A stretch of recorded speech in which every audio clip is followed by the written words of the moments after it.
Jadi insya Allah siapa yang ada niat, itu kata Nabi, la hasada illa fisnataini, tidak boleh hasad kecuali dalam dua.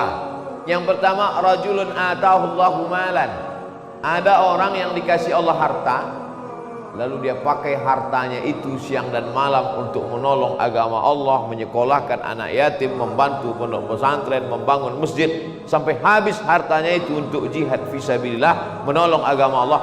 Di situ kita boleh hasad, walaupun sebetulnya di situ bukan hasad, karena hasad itu dengki, hasad itu iri, hasad itu busuk hati.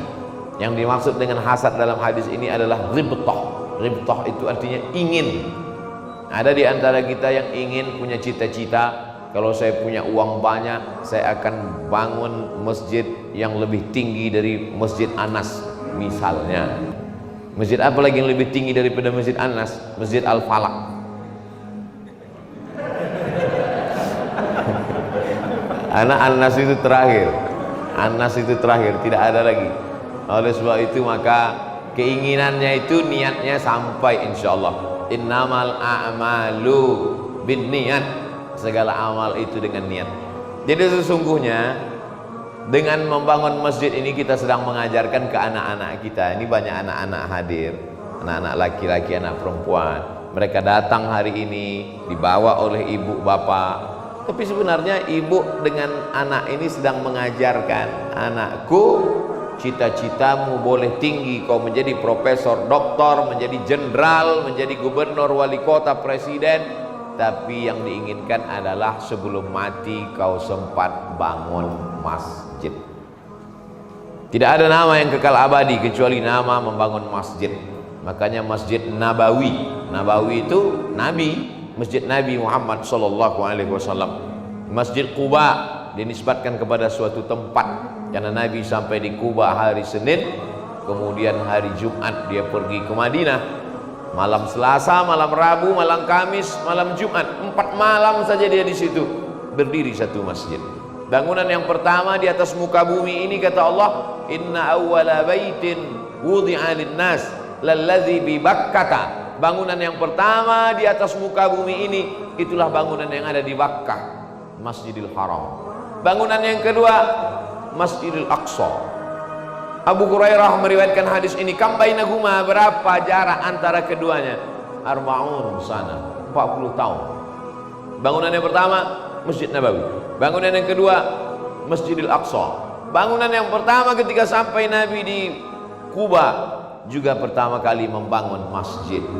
Dan saya dulu waktu masih kecil melihat di televisi ada bangunan besar di kota paling jauh di dunia, Ujung Pandang.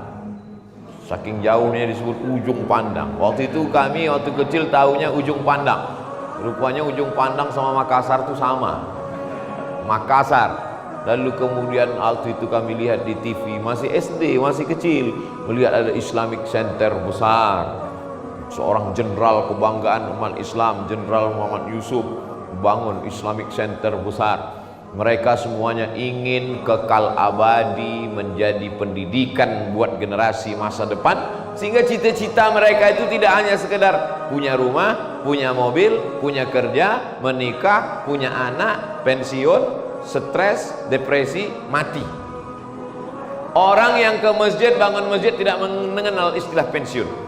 Pekerjaan mereka, pengabdian mereka sebagai pejabat negara, sebagai pengusaha mungkin selesai, tapi dengan membangun masjid, karena tidak ada orang berhenti ke masjid sampai hari kiamat.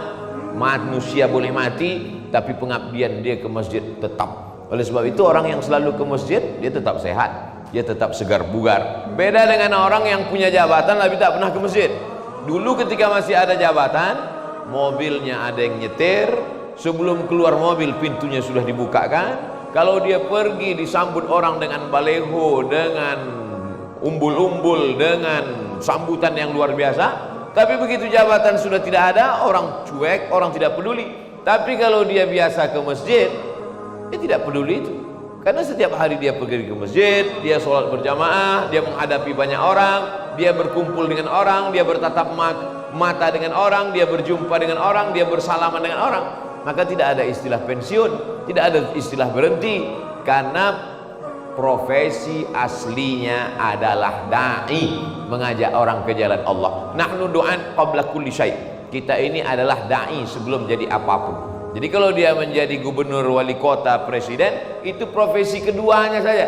Profesi pertamanya adalah mengajak orang ke jalan Allah. Cuman caranya macam-macam. Saya mengajaknya dengan ceramah, dengan tausiah, dengan khutbah, dengan kultum. Ustadz Yusri mengajaknya dengan pesantren, dengan kampus, dengan seminar, dengan lokakarya.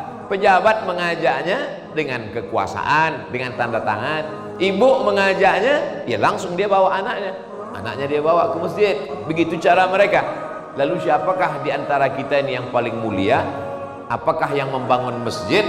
Apakah yang berceramah? Apakah dengan kekuasaan? Yang paling mulia adalah yang paling ikhlas kepada Allah.